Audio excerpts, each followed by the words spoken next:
Shohei Ohtani is still undecided if he's going to play in the WBC. We've got a Tommy Edman injury update, an update on Kyle Tucker, and 14 other outfield options, ones that aren't the names everyone's talking about. Not the Kyle Tuckers, not the Cody Bellingers. We're going to give you some more options the Dodgers could pursue. Also, I've got 10 things all Dodgers fans should be thankful for on this Thanksgiving. And Anthony Rendon could be Anthony Rendon with the Angels. Also, the Dodgers' biggest threat potentially in the American League takes a big swing on a big signing. That's coming up next on Dodgers Dugout Live.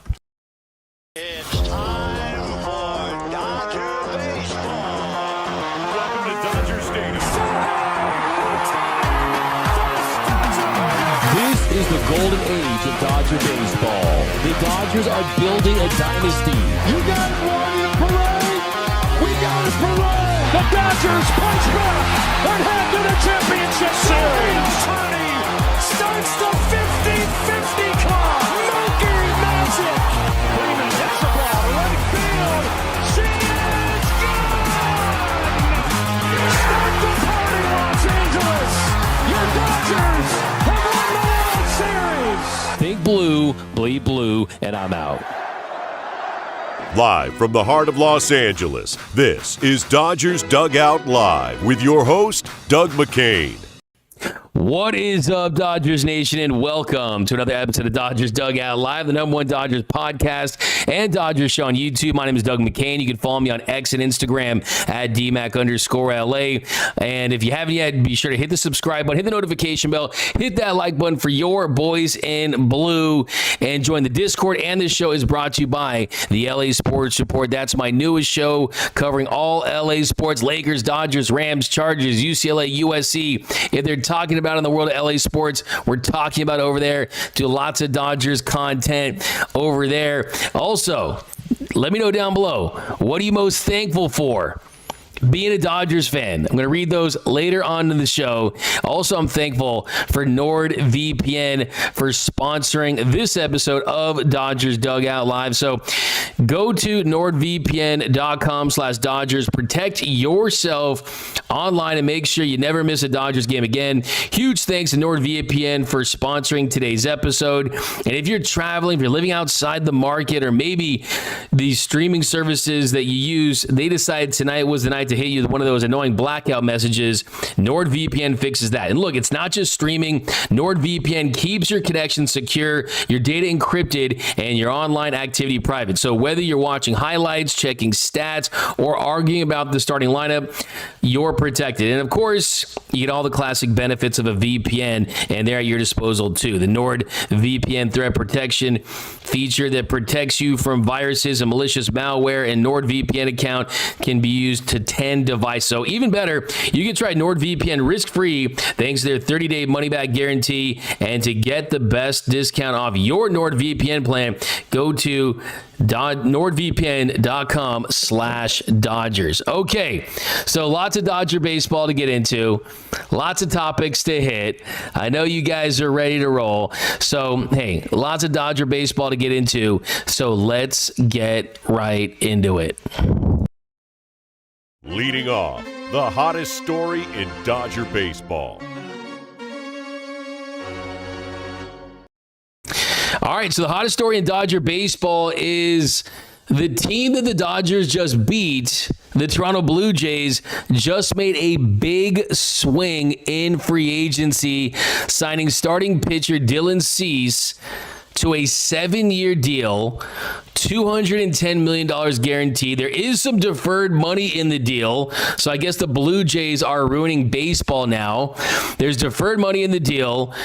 You look at the luxury tax and the AAV are about at $26 million. So that takes the present day value to $182 million. And yes, Dylan Cease, who turns 30 next month, he's a good pitcher. There's no doubt about it.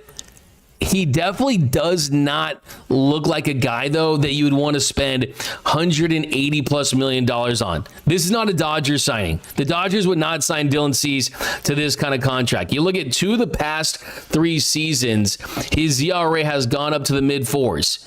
He had a 4.55 ERA in 2025.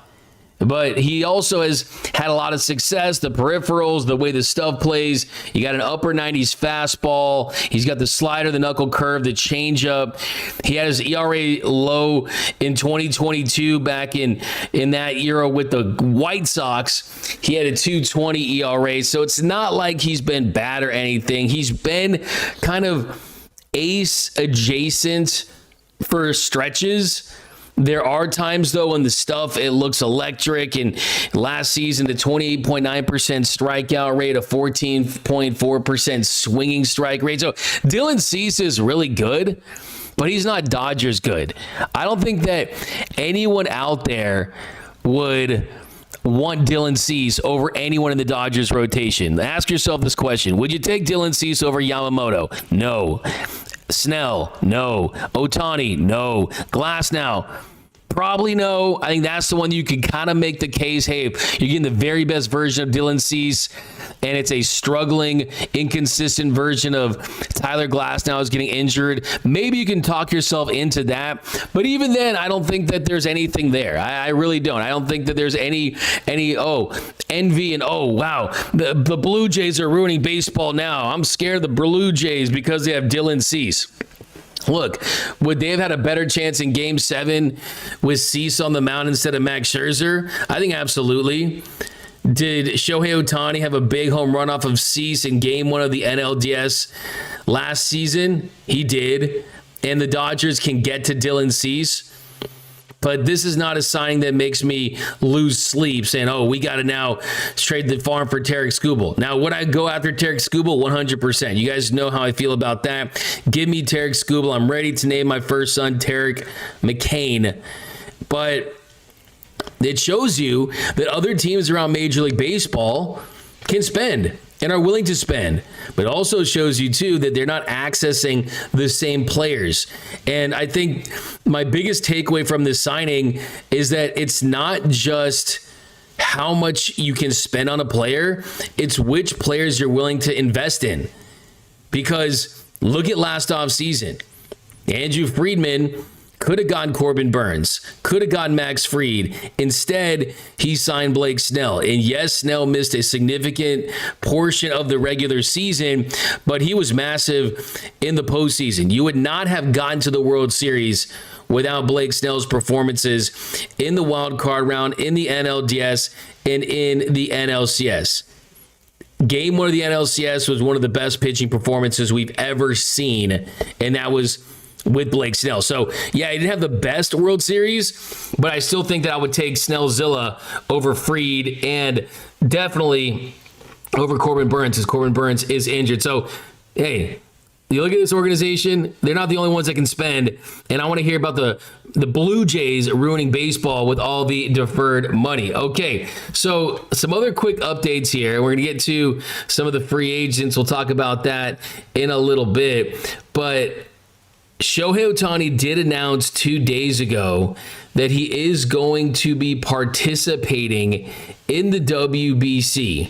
He is going to be there trying to defend that title, trying to go back-to-back with Team Samurai, but he is undecided as a pitcher. So this is from a Japanese news outlet at Hochi_Ando, and Shohei did discuss this. So there was some reporting out there, and as it reads here through the translation about whether or not Shohei will be a two-way player in the WBC, quote, regardless of the extent to which he can do it, I think we should have several plans prepared, whether he pitches or not, patterns where he pitches and patterns where he doesn't, even for the patterns where he pitches, several options, and for those patterns where he doesn't pitch, several other options. I think we should have those plans ready. I still don't know about the usage since I need to communicate. I have to communicate with both the Dodgers and Samurai Japan, so I can't really say anything. So that is the latest. We don't know if he's going to pitch or not. He's going to play. If he does pitch, I don't think it's as big of a deal as people are making it out to be. I mean, you're talking about a maximum of 7 games. You're talking about probably using him for a start, which would basically be his spring training anyway. And then you're probably going to consider using him as a closer again if you're able to get to that championship game. So I still think that if Shohei Ohtani wants to pitch, let him pitch and let him take some time off. I don't care how much time you have to take off. If you want to let them breeze through the first couple of months of the season, the Dodgers certainly have depth within the organization. You're going to get River Ryan. You're going to get Gavin Stone back at some point next year. You still have Emmet Sheehan. Guys like Landon Knack are still in the organization. Bobby Miller still in the organization. You've got young guys that can pitch innings early on if you want to accommodate these guys and their want to pitch in the WBC. So I'm not concerned about it. I want to see what's best for the game as a whole and what's best for the Dodgers and their ability to acquire more of these Japanese superstars. So you have to allow them the chance to go represent their country and win another championship. Go and do that, because that's what they want to do. And that'll help you sign guys down the line knowing, hey, the Dodgers don't get in your way. They're not selfish. They're not going to say, no, we paid you all this money, so we're not going to allow you to go pitch in the WBC. That is not going to happen. So I think he'll ultimately probably pitch, but I don't expect it to be in this extended role where you see him go 6 or 7 innings. I mean, maybe if it's even just as a closer, that's the role you'll see him get. And I think too, it's more of a conversation for Yamamoto, to be honest, because Yamamoto pitched more than 200 innings last season, regular season and postseason combined. Okay, so an update on Tommy Edman. Tommy Edman was on ESPN LA. He was talking about the ankle injury and the surgery, and he said, quote, "It's doing all right. I recently got the surgery, so hoping that fixes it for good. It's something I needed to do after dealing with it for the past 2 seasons. They said everything went smooth. Hopefully it's a good recovery and I get back to 100%. So this is really, really big news that is probably not going to get talked about enough, just because Tommy Edman has not been at 100% for the last couple of seasons.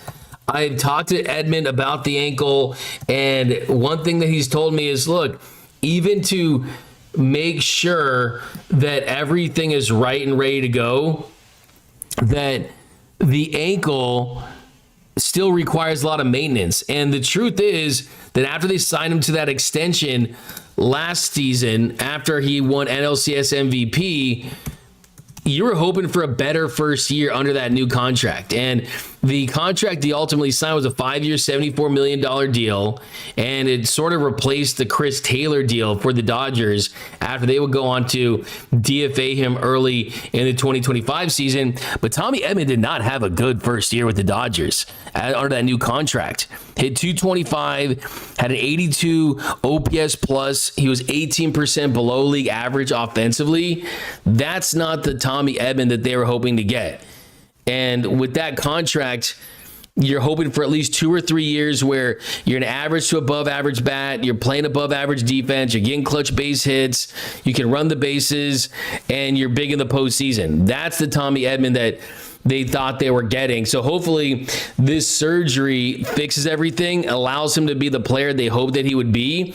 And Tommy Tanks can hit bombs, stay on the field, stop going in and out of the lineup, and play center field too, potentially. That's kind of the biggest development here is, do they think when he's ready that he can be a full-time center fielder and play in the outfield whenever they need him to? I mean, his best position defensively really is second base. That's where he won a Gold Glove a few years ago. But they would not have signed him to this deal if they thought he was only going to play second base. They need him to play center field. And we saw in the World Series, he was subbed out and Andy Paz was subbed in, and Andy Paz made that catch late to keep Game 7 alive. So those are kind of the factors there. And it'll impact how you'll go about your free agency. Are you going to swing big for Kyle Tucker? Are you going to take a not as big swing, but put a lot of money into a potential Cody Bellinger type of deal? So that kind of is one of the big questions that the organization kind of has right now. And Kyle Tucker, he's just the guy that happens to be at the top because there's not a lot of those future Hall of Famers available. And I think when you look at the Yankees' pursuit of Kyle Tucker, well, the Blue Jays just signed Dylan Cease. So does that make it more easier for the Yankees to sign Kyle Tucker? Because that's, I think, the move that they should make. Go out there and sign Tucker, put him in that short porch in right field, let him be your outfielder. Because the Dodgers, I still think if you're going to go after Kyle Tucker, it's got to be on a shorter AAV, shorter year, higher AAV type of deal that was basically the modern day version of the Bryce Harper type of contract. I mean, are they really going to give him $400+ million? Are they really going to go to the $350 million range? If you can get him for the Cody Bellinger price, of course you would take that. Could you get him for $325 for 10? That's something that I would entertain. But when you're talking $400 million for a player that has injury issues, that isn't particularly elite at one thing or the other, then I have issues with $427 million. And that's when you look at some of the projections right now. The Athletic has him at $427 million. John Heyman reported about the Dylan Cease deal, and that's just a little less money in a market that you're going to probably assume is not going to be in on Kyle Tucker, and probably they now shift to trying to bring back Bo Bichette. But right now, I'm still lukewarm on Tucker unless it's at the right price. But I do want to run down some other free agents they could get. And we talked about Cody Bellinger. You guys know I've said you don't want to reheat the McDonald's French fries, but I'm still in on Cody Bellinger as an option at the right price, just because I think that his timeline matches the current cores. He knows what it's like to play in Los Angeles. He's the 16th toughest hitter to strike out in Major League Baseball. You don't see a ton of swing and miss in his game anymore. And I think that he's going to translate to a guy that can give you above average offense, above average defense. And then when that contract is over, who knows? He could take over Freddie Freeman at first base, or he can hopefully just be a serviceable outfielder. I wouldn't say I'm at a 10 out of 10 like I have been in years past for guys like Yamamoto or Ohtani or Roki, those types of guys. But they need an outfielder. They need to add to the outfield. If they think that they're just going to have Teo in left or right and Paz in left or right and center and Tommy Edman and maybe working some Dalton Rushing and have Ryan Ward, that's just not a plan to fix an outfield that has been one of the worst in Major League Baseball for the last couple of seasons. So I certainly think they need to add a guy. The trade market, I think, is a little more interesting than the free agent market, unless you're going to swing for Tarek Skubal, because you could go out there and you could look at trades for guys like Wilyer Abreu of the Red Sox. It's just 26. You get younger. 110 weighted runs created plus, so he's 10% above league average. Did have some injuries. And then he's not great against lefties, but he's got power. The last couple of seasons, you're seeing some pop in the bat kind of increase. He's not my best option, but as far as defensively, he is one of the best defensive right fielders. Byron Buxton, he's right at the top for me. We've talked about this on the show extensively. A 136 weighted runs created plus last year. He's someone that made the All-Star team. He's above average defender. His issue for me only is that he struggles to What are you doing here? my issue with What are you doing? What are you doing, Daddy? my issue here is that Daddy? all right, we got Queen Elsa in here, guys. Matt the in-law is trying to knock out his show here. It's all good. Well, you're in here. Oh, wow. This is... I'm getting mommy. Oh, man.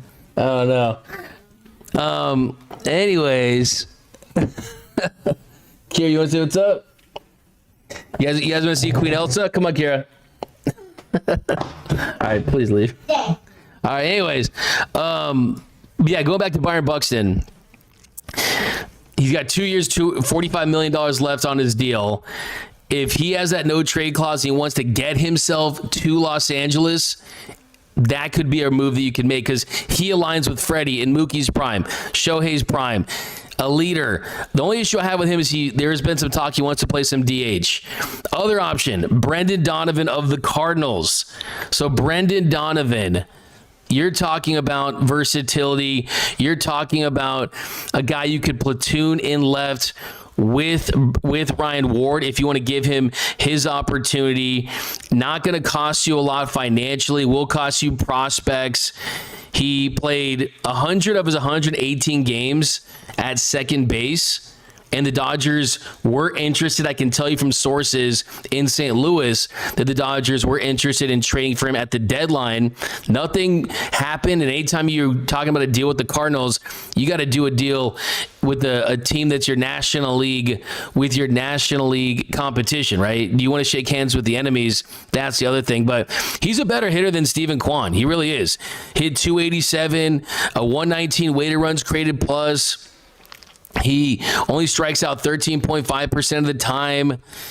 He doesn't have a ton of pop in that left-handed bat, but the average exit velocities, Dodgers like players that hit the ball hard. He's in the 94th and 96th percentile when it comes to some of the hard hit metrics.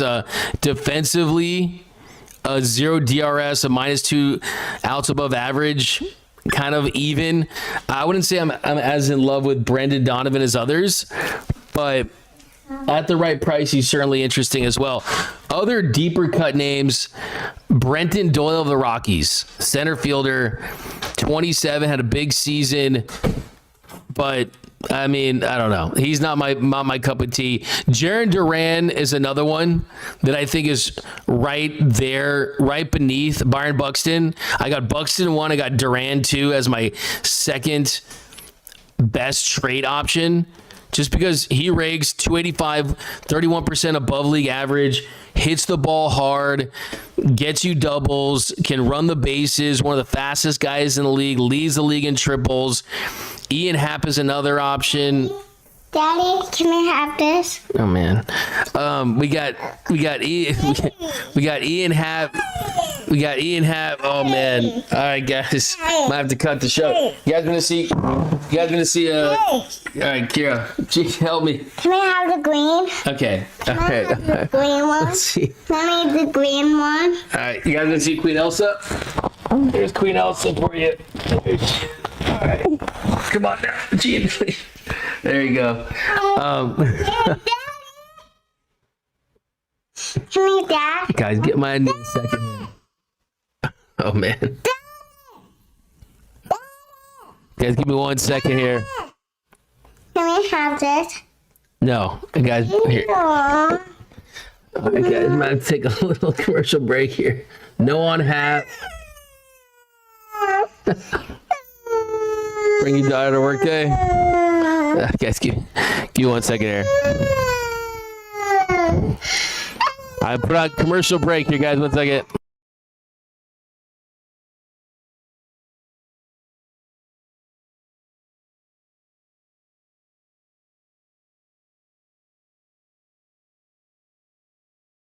All right, guys, there we go. We're good. All right, yeah, Ian Happ, 31. He's another option. Steven Kwan, we've talked about hitting the Kwan. Couple years left. He does not hit the ball hard at all, one of the worst, but he does hit for contact, doesn't strike out a lot. I think for me, you wonder, has he peaked as a player? He can't play right field. He's below average at right field, below average in center field. So if he plays left field, you're basically saying you have to keep Teoscar Hernandez in right field. Do you really want to see that? I'm not so sure. I think for me, in my case, I like him as a guy if you don't have to give up top prospects for sure. But you have to remember this. He's just an above average outfielder in left. And if you're going to keep him in left, that means you're going to limit options for Teoscar. And do you think Teoscar is going to be better in right? No, he's going to get worse in right. He's got to be in left. He's going to be on this team. Now, if you trade for Stephen Kwan, you trade Teo, then yeah, that's something that you could consider. I don't think they're going to do that. Lars Nootbaar is an option. Luis Robert Jr., we talked about on the show for a long time. And we know the potential is there. I just don't know if he's ever going to be back to being that guy. He's had a hamstring injury that he's kind of dealt with, and that kind of hurt him at the end of last season. But the truth is, he's got undeniable and high upside talent. And if the Dodgers feel like they can mold him, the White Sox are a natural trade partner. Other options, you got Kyle Stowers that we talked about on this show. That's another option. But yeah, we're going to be talking about this all off season, kind of what you do with the outfield market, who do you trade for? But those are the outfield options. But we're going to do the top 20 free agent options and trade options on Monday's show. Just some more names to talk about. All right, I'm going to switch gears. We got the top 10 things you need to be thankful for as Dodgers fans. And coming in at 11, I'm going to do an honorable mention here. And 11 is going to be Yasiel Puig. Now, you're probably saying to yourself, wait a second, why would it be Yasiel Puig? Why would it be a player? Why would it be a player that you're saying wasn't a World Series champion? A guy that maybe you could say did not maximize his talent, because when he stepped onto the scene, he was one of the best players ever. Well, I'll tell you why. This whole run can be traced back to Yasiel Puig. Let's not forget that 2013 team was struggling. Before he debuted that season, the Dodgers were in last place in the National League West. They were 23-32. He would come up and they would go 69-38 to finish the year. And they have not missed a postseason ever since. I asked Puig about this, and here's what he told me. You were a big part of the reason why the Dodgers changed, right? I mean, that 2013 season, there was a lot of talk they were going to blow up that team and fire Don Mattingly. All of a sudden, June 3rd that year, you come in, you make your debut, and you kind of change things for this organization. Do you feel some sort of connection with this version of the Dodgers, knowing that you were kind of at the start of this run?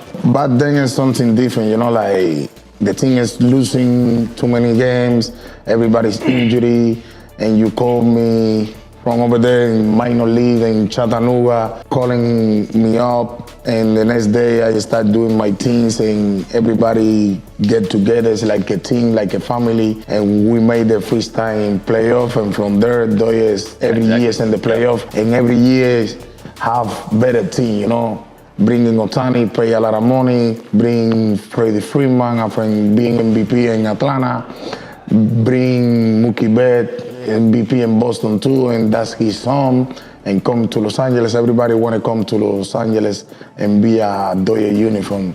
This is a great city, the best baseball team whole time, and now for the last 5 or 6 or 10 years, it's been number one in everything. Spending more money for the players, bring the best players here, because all this city and all these fans love that and deserve what the team doing. And everything is crazy, Yasiel Puig gets a lot of credit. Puig Mania was something he had to experience in real time, but I just don't see this organization as being the same organization without his contributions. All right, top 10. 10, Mookie Betts.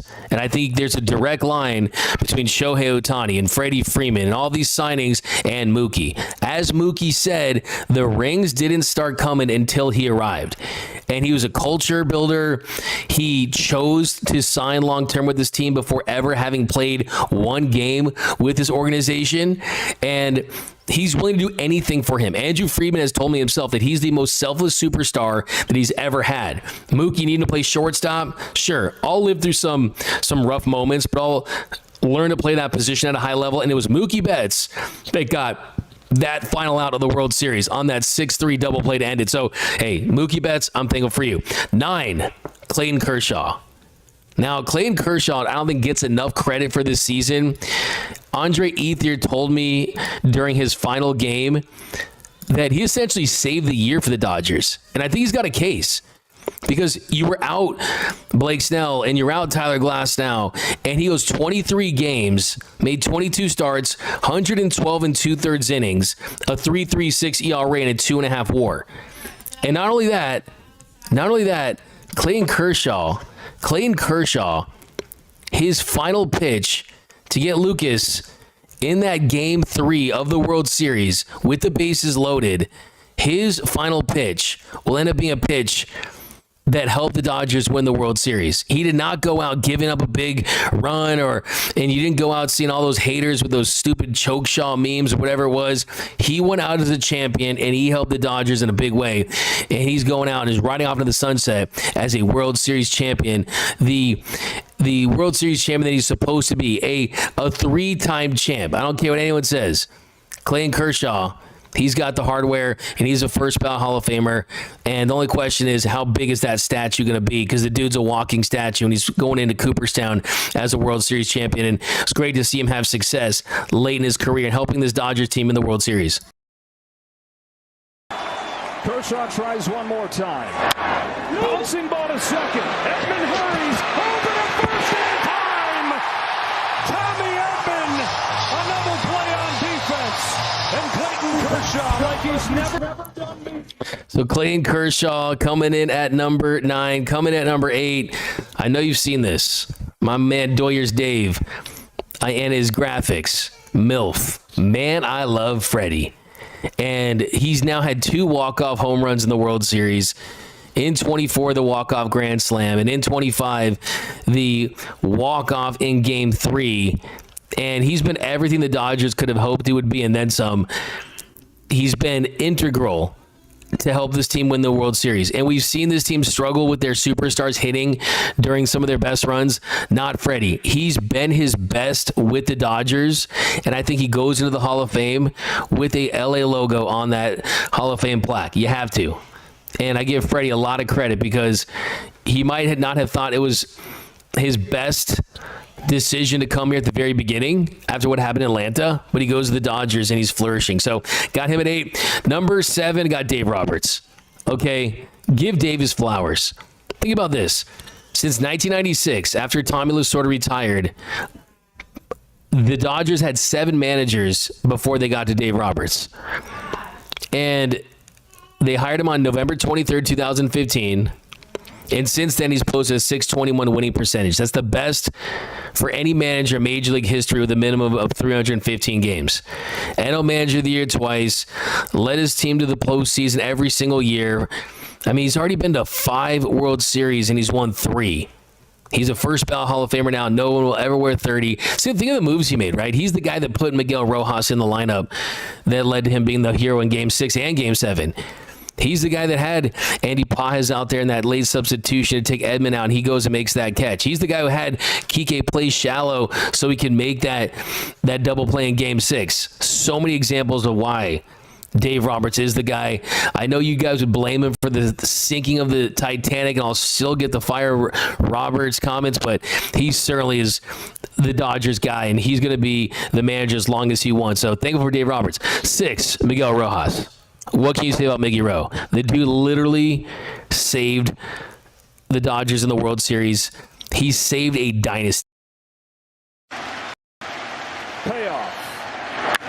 Drilled to left field and deep and gone! No way! Miguel Rojas!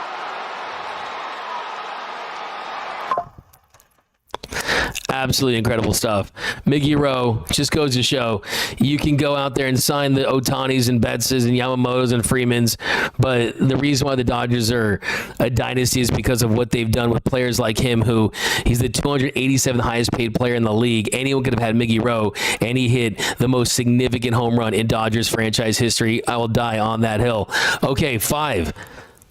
Thankful that the Dodgers are an organization that takes risks, and they're not afraid to do it. How do you sign a pitcher who hasn't thrown a pitch And how do you give him $325 million? Well, because he can be a World Series MVP for you in Yamamoto. And that's what Josh Reddick said. And Yamamoto's been outstanding. Finished third in the Cy Young, over 200 innings, a 2.49 ERA. This organization is not afraid to take risks. Okay, 4 Dodgers fans. 4 million fans for the first time in franchise history. The average 49,537 fans per game. Best fan base in the game. 3, watching the greatest player of all time in his absolute prime. And of course, we're talking about Shohei Ohtani. Think about this. If you are ever sad, remember that the world is 4.543 billion years old, and you somehow managed to exist at the same time as Shohei Ohtani. We are witnessing Michael Jordan in the 80s. We are witnessing an all-time great. 2 years, 2 unanimous MVPs, 2 World Series, 1 decoy first pitch, and the best player in the game that's really establishing himself as just an all-time legend, and he's a Dodger. And it's something to be very proud of. 2, Andrew Friedman. Andrew Friedman. This is a guy that's going to go down as one of the greatest executives. He's going to be studied. And I think this year specifically, I'm thankful that he did not panic at the deadline. I know I said I wanted Johan Duran. I know a lot of people wanted Mason Miller. They did not trade the farm for a closer. Instead, they trusted their starters, and they got Roki to be a demon.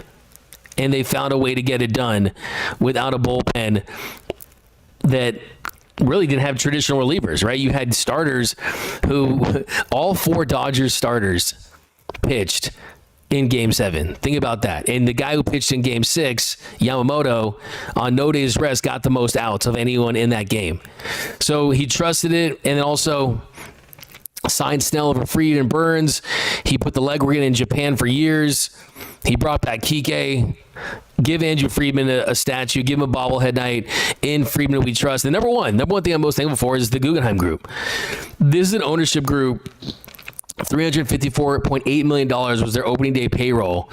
The competitive balance tax, you're looking at $393.75 million.